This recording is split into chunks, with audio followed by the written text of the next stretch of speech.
আমেরিকার এক শহরের বরাদ্দকৃত এক রিসোর্টে বিয়ে হচ্ছে দুই নবদম্পতির। একজনের নাম আবিয়া আর অন্যজন কারান।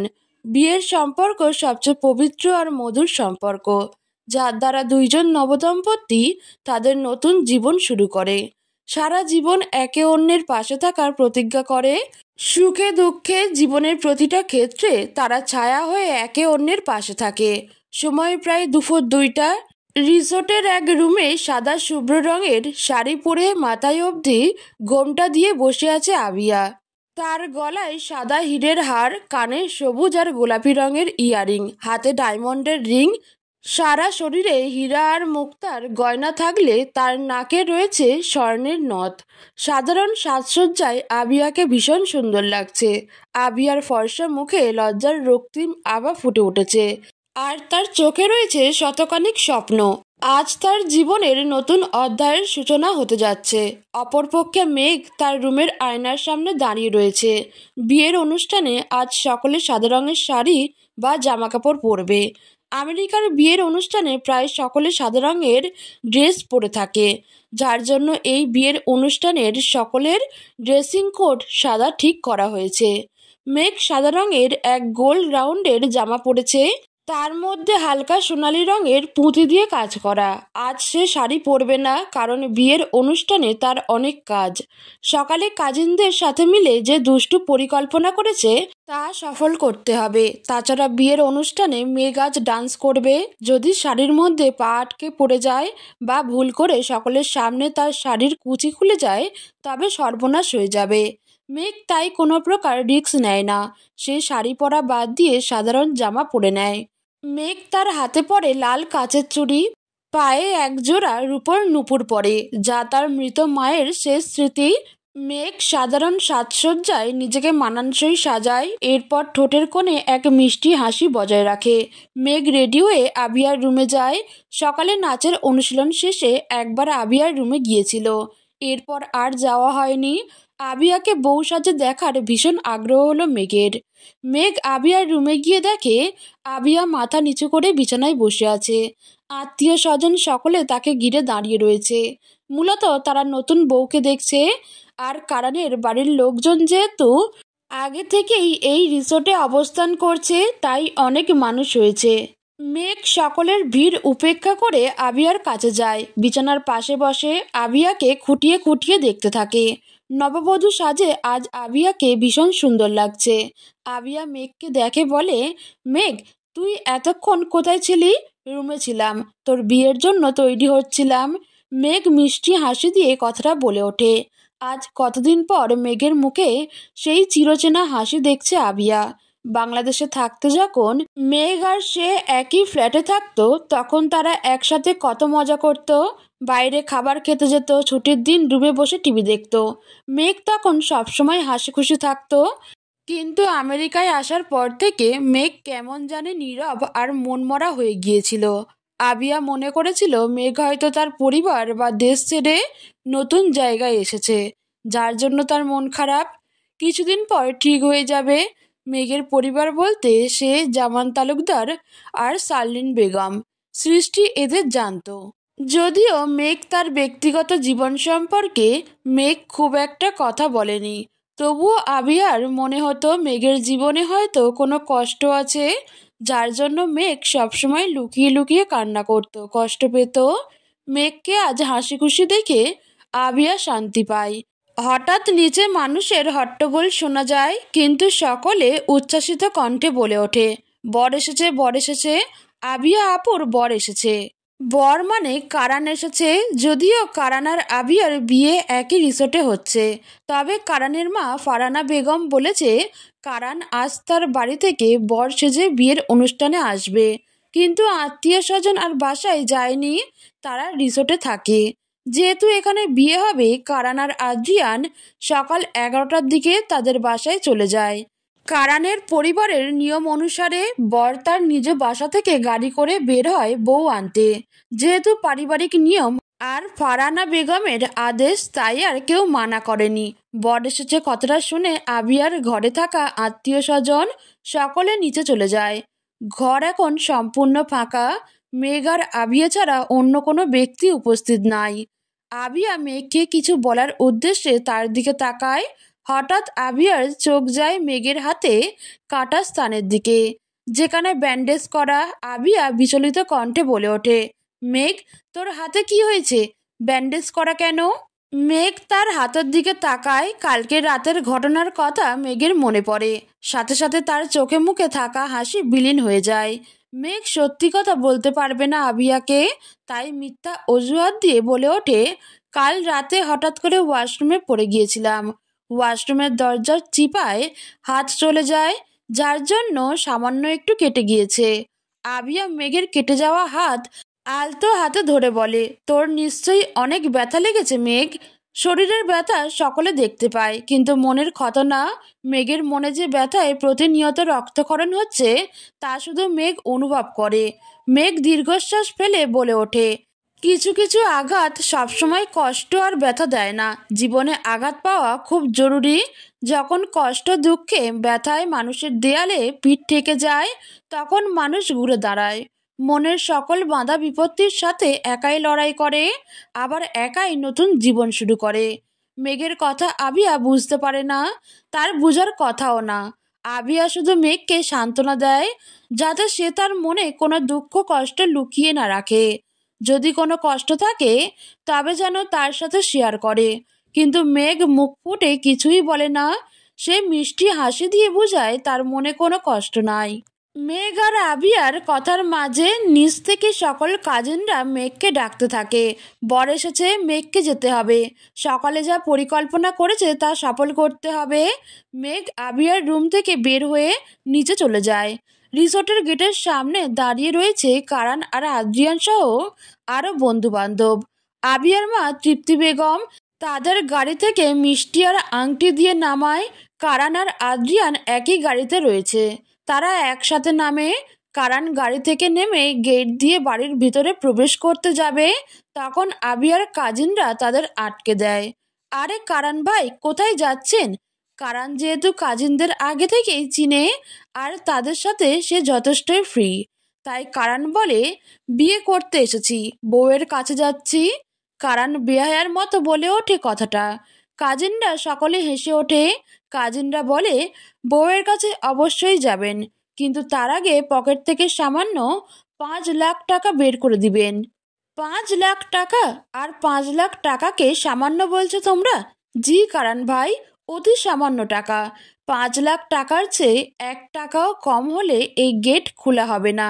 না, আপনি বিয়ের আসরে যেতে পারবেন।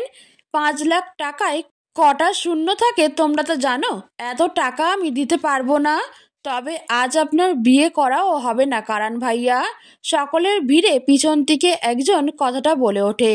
সব কাজিনরা সামনে থেকে সরে যায়। মেঘ পিছন থেকে বের হয়ে আসে। কারান মেঘকে দেখে অবাক হয়ে বলে, মেঘ, তুমিও? আমিও মানে? আজ আমার বান্ধবীর বিয়ে আর আমি গেট ধরবো না? তাড়াতাড়ি 5 লাখ টাকা দেন, না হলে কিন্তু আপনার আজ বিয়ে করা হবে না। মেঘের কথা শুনে কারান বলে, মেঘ, 5 লাখ টাকা দিলে আমার কাছে 1 টাকাও থাকবে না। বিয়ের পর তোমার বান্ধবীকে কি খাওয়াবো বলো? পরে আবিয়া আর আমাকে না খেয়ে থাকতে হবে। ও আমার গরিব কারান ভাই। আচ্ছা, আপনাকে 5 লাখ টাকা দিতে হবে না, একটু 6 লাখ টাকাই দেন। 5 লাখ টাকার চেয়ে 6 লাখ কম? অবশ্যই কম। আপনি যদি এখন টাকা না দেন তবে এই রকম করে আরো কমতে থাকবে। যেমন 6 লাখ থেকে 7 লাখ, এরপর 8 লাখ, 9 লাখ। কারান আর মেঘ সহ সকলের কথায় আদ্রিয়ান ভীষণ বিরক্ত বোধ করছে। মেঘ মনে হয় আদ্রিয়ানের বিরক্তিমাখা মুখে দেখে নাই। অবশ্য তার দেখার ইচ্ছাও নাই। সে তার হাসি, আনন্দে, মজায় ব্যস্ত। আদ্রিয়ান বিরক্ত হয়ে বলে, কারান, যত টাকা চাইছে তা দিয়ে দে। মামার ব্যবসা থেকে কোটি কোটি টাকা আসে, ওরা তো মাত্র 5 লাখ টাকাই চেয়েছে। এমন কিপটামি করছিস কেন? আদ্রিয়ানের কথা শুনে কারান বলে, এই আদ্রিয়ান, তুই কি আমার ভাই না শত্রু? বিয়ের গেট কোথায়? বরের বন্ধুরা ঝগড়া করে টাকা কমায় আর তুই টাকা দেওয়ার কথা বলছিস? কারণ তোর এইসব বকবকে আমি বিরক্ত হয়ে যাচ্ছি। দয়া করে টাকা দে, না হয় গেট খুলে আমাকে ভিতরে যেতে দে। আদ্রিয়ান, তুই না আসলে একটা বুইড়া খটাস। রস কস সিঙ্গারা বুলবুলি তোর মধ্যে কিচ্ছুই নাই। কারণ আর উপায় না পেয়ে পকেট থেকে টাকা বের করে মেঘ সহ সকল কাজিনদের দেয়। এরপর তারা গেট খুলে বরকে ভিতরে নিয়ে যায়। মেঘ আদ্রিয়ানের দিকে ফিরেও তাকায় না, তার মনে আর ইচ্ছাও জাগে না। আদ্রিয়ানও মেঘকে এত মনোযোগ দিয়ে দেখে না। বিয়েবাড়ির সকলে খাওয়া দাওয়া শুরু করে। মেঘ তার সাথীরা বরের জন্য খাবার নিয়ে যায়। বিয়েবাড়ির সকল অনুষ্ঠান সাধারণ বাঙালি নিয়মে হবে। কারণ সহ সকল বন্ধুদের হাত ধোয়ার জন্য মেঘ সহ সকলে তাদের হাত বাড়িয়ে দেয়। ভাগ্যক্রমে আদ্রিয়ান যখন হাত বাড়িয়ে দেয় তখন মেঘ বেখেয়ালিভাবে তার হাত ধরে। মেঘ যখন বুঝতে পারে এটা আদ্রিয়ান তখন সে হাত ছেড়ে দিতে চায়, কিন্তু পরক্ষণে আবার হাত ধরে, কারণ আদ্রিয়ান এখন শুধু তার বন্ধুর দেবর, অন্য কিছু না। মেঘ সযত্নে আদ্রিয়ানের হাত ধুইয়ে দেয় যেমন অন্যরা করে। মেঘের চোখে পানি জমে না, তার মনে কষ্ট বা ভালো লাগার অনুভূতি তৈরি হয় না। সে সাধারণভাবে সবকিছু করে যেন আদ্রিয়ান তার কেউ হয় না। সময় তখন বিকাল 4টা। কারণ বর সেজে বসে আছে স্টেজে, তার আশেপাশে তার বন্ধু আর আদ্রিয়ান উপস্থিত রয়েছে। ফারহানা বেগম বিয়ের অনুষ্ঠানে আসেননি। ছেলের বিয়ের দিন মা যায় না, এইটাই নিয়ম। যদিও আমেরিকায় এই নিয়ম কেউ মানে না। বাড়ির সিঁড়ি দিয়ে বধূ সাজে আবিয়ার নিচে নেমে আসে। তার মাথায় উড়না, যা মেঘ সহ অন্য কাজিনরা ধরে রেখেছে। বিয়েবাড়ির সকলের সিঁড়ির দিকে তাকায়।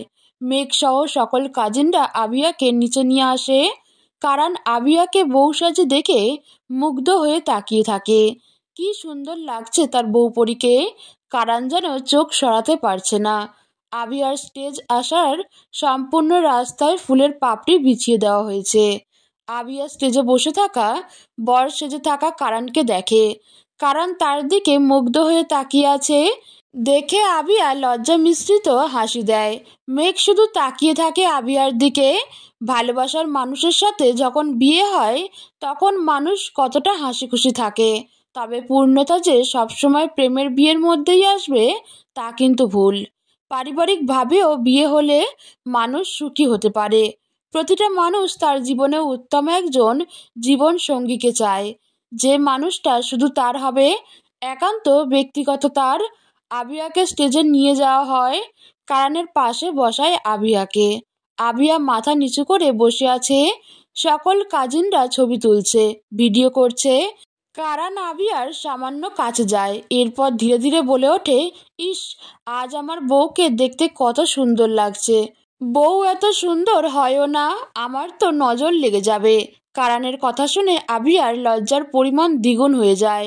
সে মাথা আরও নিচু করে ফেলে। কারণ শব্দ করে হেসে ওঠে। একটু পর কাজী আসে। বিয়ের স্টেজে পাশাপাশি বসে থাকা বর বউয়ের সম্মতি নিয়ে বিয়ে পড়ানো শুরু করে দেয়। কাজী প্রথমে আবিয়াকে জিজ্ঞেস করে, আবিয়া মা, তুমি কি কারণ চৌধুরীকে বিয়ে করতে রাজি আছো? রাজি থাকলে বলো কবুল। আবিয়া নিচু কণ্ঠে বলে ওঠে, কবুল, কবুল, কবুল। ওয়েট, কবুল বলার সময় যে আমি লেখিকা আবিয়ার জায়গায় কবুল বললাম। তবে কি আমার বিয়ে হয়ে গেছে? কিন্তু আমার জামাই কই? কাজী আবার কারণকে জিজ্ঞেস করে, কারণ, তুমি কি আবিয়াকে বিয়ে করতে রাজি আছো? জি, আমি রাজি। কবুল, কবুল, কবুল। আলহামদুলিল্লাহ, বিয়ে সম্পন্ন হয়েছে। আজ থেকে আপনারা স্বামী স্ত্রী।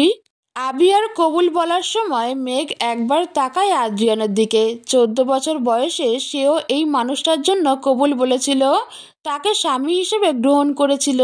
কিন্তু 7 বছর পর ওই মানুষটা তার জন্য ডিভোর্স পেপারে সাইন করেছে। তার মুখ দিয়ে তালাক শব্দটা উচ্চারণ করেছে। অন্য নারীর সাথে সম্পর্ক করে তার প্রতি সত্যি মনে কোনো মায়া বা ভালোবাসা রাখা উচিত? মেঘ এত বোকা না যে মানুষ তার না তার ভালোবাসার লোভ করবে। মেঘ ঘৃণায় তার দৃষ্টি সরিয়ে নেয়। এরপর আবার বিয়ের অনুষ্ঠানের উপর মনোযোগ দেয়। বিয়ে শেষ হবার পর রিসোর্টের মাঠে গান বেজে ওঠে। সকল কাজিনরা সারিবদ্ধ হয়ে দাঁড়িয়ে নাচ শুরু করে দেয়। মেঘের গান শুনে মনে তার নাচের কথা। মেঘ তাড়াতাড়ি করে নিচে চলে যায়। এরপর গানের তালে তালে ডান্স করতে থাকে। মিউজিক বেজে ওঠে। মেঘ আর কাজিনদের সাথে সকল আত্মীয় স্বজনও যোগ দেয় নাচে। মেঘ কারান আর আবিয়াকে স্টেজ থেকে নিচে মাঠে নিয়ে আসে। কারান আদ্রিয়াকে নাচার জন্য আসতে বলে, কিন্তু আদ্রিয়ান নিষেধ করে দেয়। পরে কারান জোর করে তাকে মাঠে নিয়ে আসে। মেঘ সহ সকলে নাচতে থাকে। আদ্রিয়ানও ডান্স করে। মেঘ আবিয়ার সাথে ডান্স করে যখন অপর পাশে ফিরে, তখন তার সাথে দেখা হয় আদ্রিয়ানের, যে তার সামনে দাঁড়িয়েছিল। মেঘ কিছুক্ষণের জন্য থমকায়, এরপর সে আদ্রিয়ানের থেকে দূরে চলে যায়, অন্য কাজিনদের সাথে নাচতে থাকে। মেঘের এমন ব্যবহার আদ্রিয়ানের কাছে অদ্ভুত লাগে, তবে সে কিছু বলে না। তার কি যায় আসে মেঘের ইগনোরে। মেঘ মনের আনন্দে সকলের সাথে ডান্স করতে থাকে। ফাইনালি আবিয়া আর কারানের বিয়ে সম্পন্ন হয়।